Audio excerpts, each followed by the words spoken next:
What up, guys? My name is Coach Vassar. Thank you for joining me with OTF Audio Daily Beats. As always, if you're new, appreciate you tuning in. Listen to me talk about these workouts. If you find value in them, information is in the description to support me.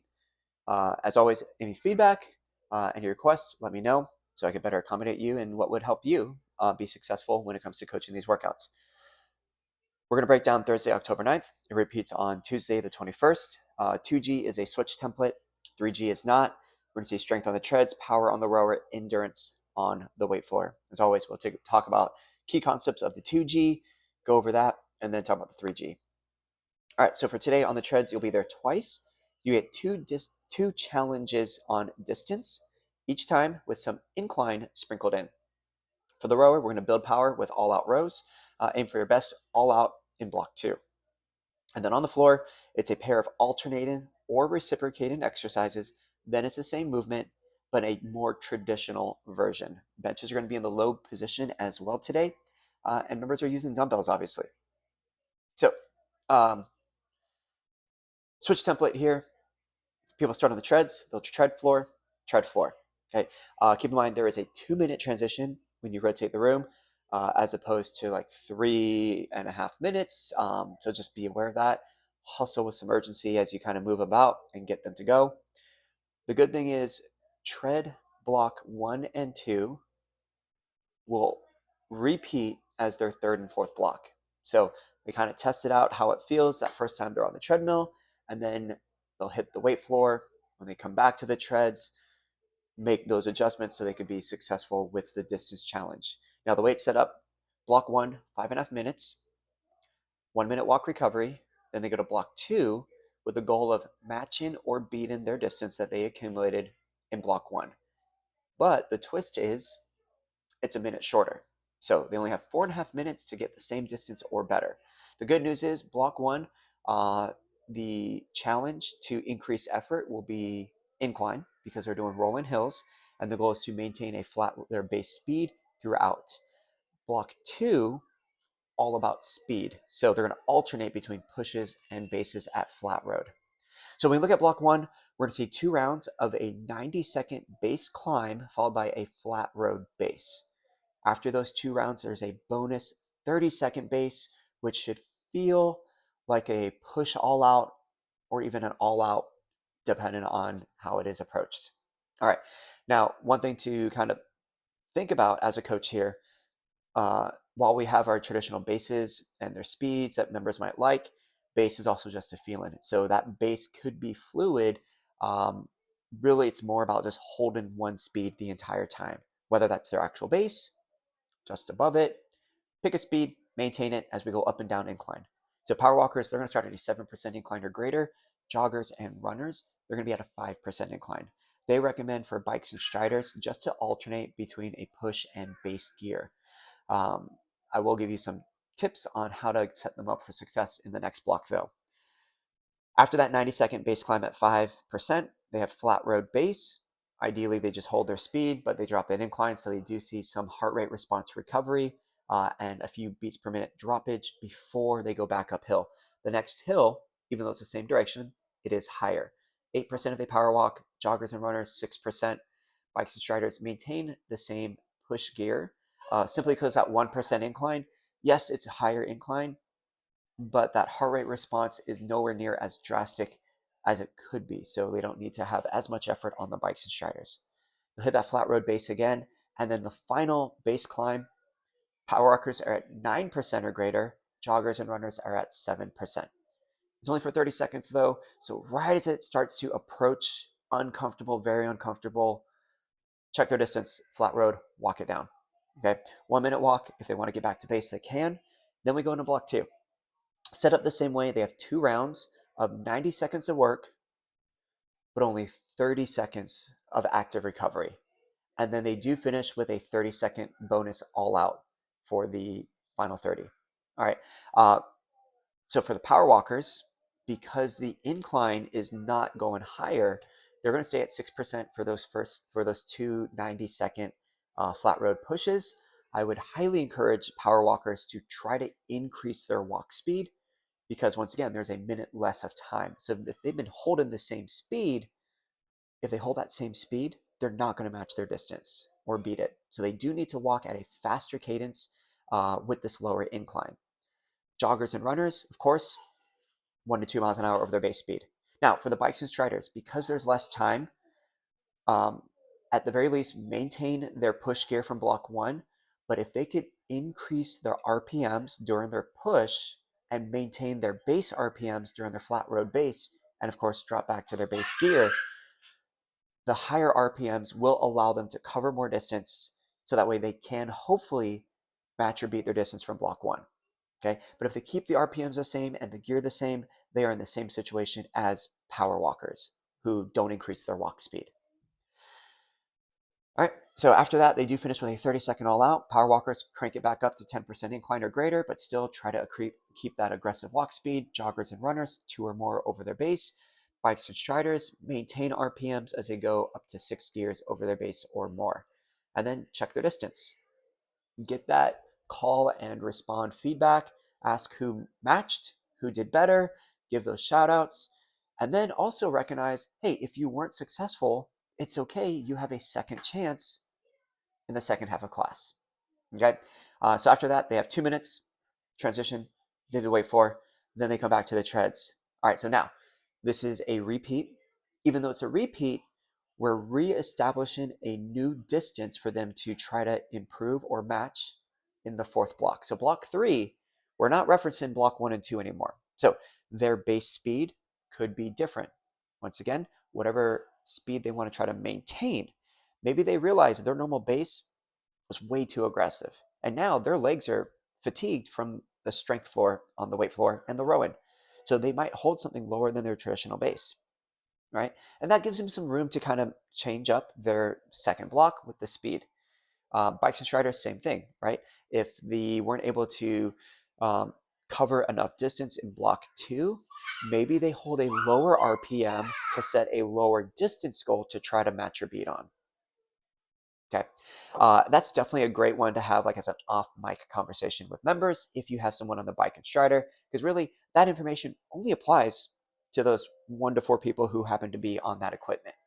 But obviously what you want to tell to the power walkers, joggers, and runners, everyone's on there, so give them that feedback, give them that heads up of how to be successful on this repeat. Now, when we look at the weight floor, block 1, we're going to set up 2 different back-to-backs. They have 2 rounds of the first one, and then they're going to do 3+ rounds of the second back-to-back until you call time. Total time is 11 minutes.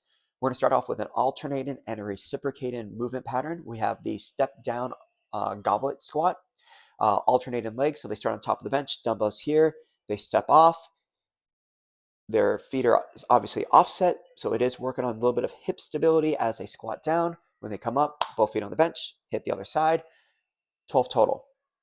If that offset on the hips bothers their hips in the lower back, have them do a step out squat on the floor. That way they still get that lateral movement to challenge the stability of the knee and the lateral glutes.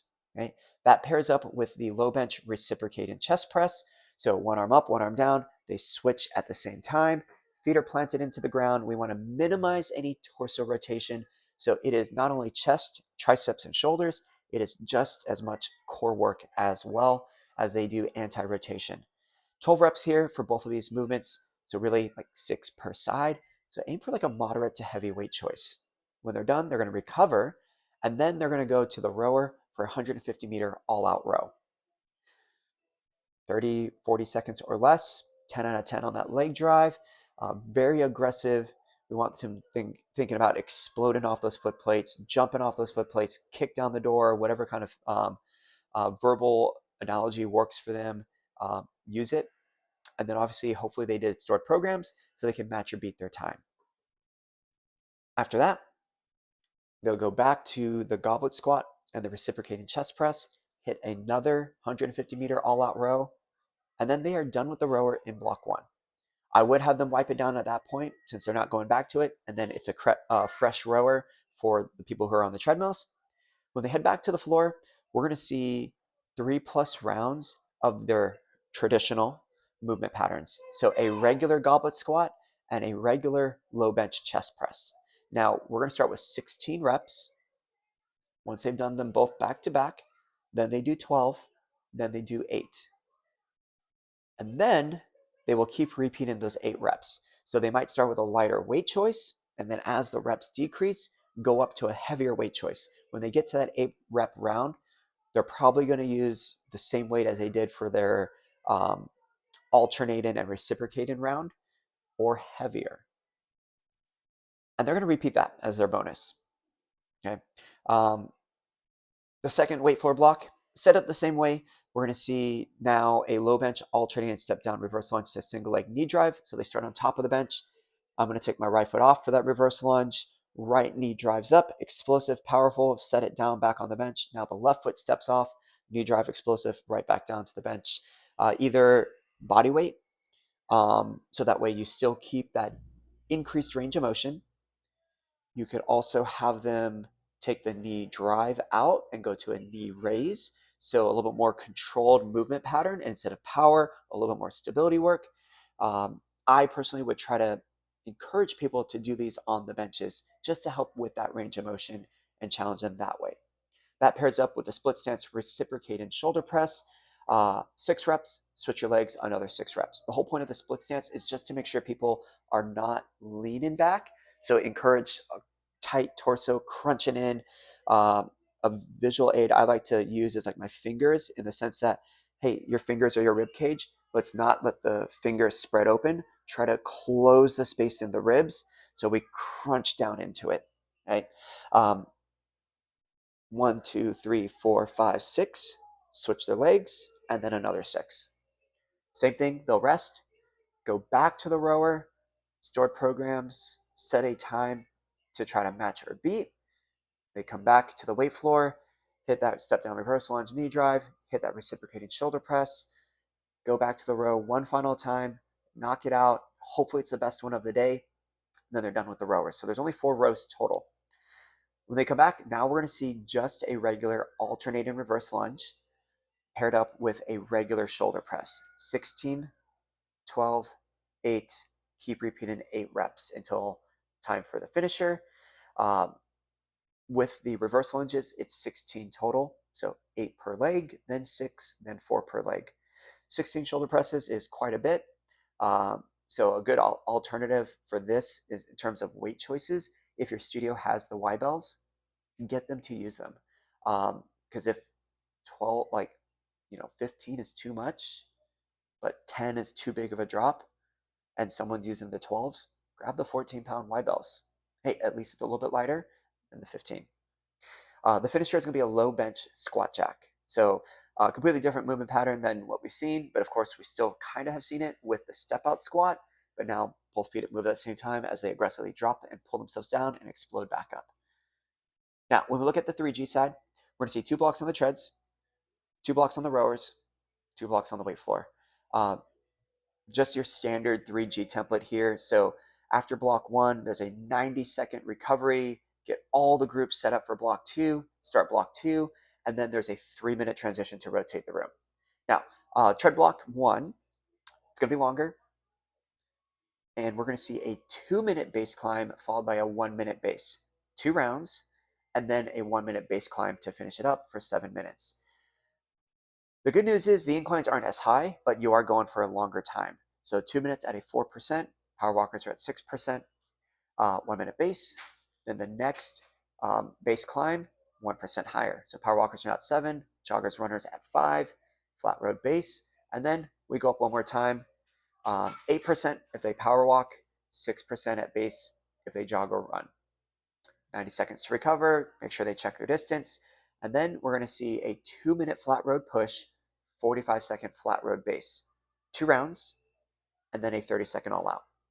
Just like in the 2G, they have 1 minute less to match or beat their distance from block 1. The goal is to get as close as possible, but ideally they match it. Okay. Just like the bikes and striders for the 2G, same approach. They're going to alternate between push and base gears. Okay, now for the row side, unique situation here. We're going to be doing the build focus on the row. So we're going to see a 250-meter build. They'll start at base for 100, then 150-meter all-out row. Okay, if if your studio has not had the new OT Connect update yet, you won't have, actually, never mind, scratch that. You should have 250 no matter what. I was thinking of something else. So use a 250 meter countdown. 250 down to 150 is base, 150 down to 0, all out. Okay, a great way for people to kind of set up for this, base row, like the warm up, 18 to 24 strokes per minute for that first 100. And then when they go for that 150, crank it up, 28 plus on that stroke rate, see the wattage climb up, see that split time drop. They'll rest, and then they're going to hit a Y-bell bicep curl. So one Y-bell, they grab the outer handles, it's like a hammer curl, 10 reps. And then block 2, 6 minutes here. It's now 200 meters for their build, 1 minute, 100 meter base, 100 meter all out. Because it's shorter, can they be more explosive, more powerful, and see a higher spike in the wattage before they rack up? And they're going to have the Y-bell tricep extension. So overhead, stand back, right back up. They'll repeat that until the 30-second all out. For the weight floor, it is set up like the 2Gs. However, it is 1 rep count. There's no decrease in reps. So for the first block, step down goblet squats, 8 total, 4 and 4. Reciprocating chest press, 8 total, 4 per side. They'll do 2 rounds. Then they do the traditional movement patterns, the regular goblet squat, the regular chest press, but it's at 12 reps. So slightly higher, they might have to go down in weight to hit that rep count. So encourage them moderate to heavy that first 2 rounds. And then when they go to higher, moderate, maybe light. Block 2, set up the same way, just like in the 2G, same movements there. Step down, reverse lunge, knee drive, split stance, shoulder press, 8 lunges, 4 per side, 4 shoulder presses, switch legs, another 4, still 8 reps, 2 rounds, and then 12 reps of the reverse lunge and the shoulder press. And then they have the same finisher, low bench squat jack as the 2G. A lot of rambling on this one. I'm sorry, it's a longer video, but that's all I got for you. Other than that, message me if you have any questions. Coach you down.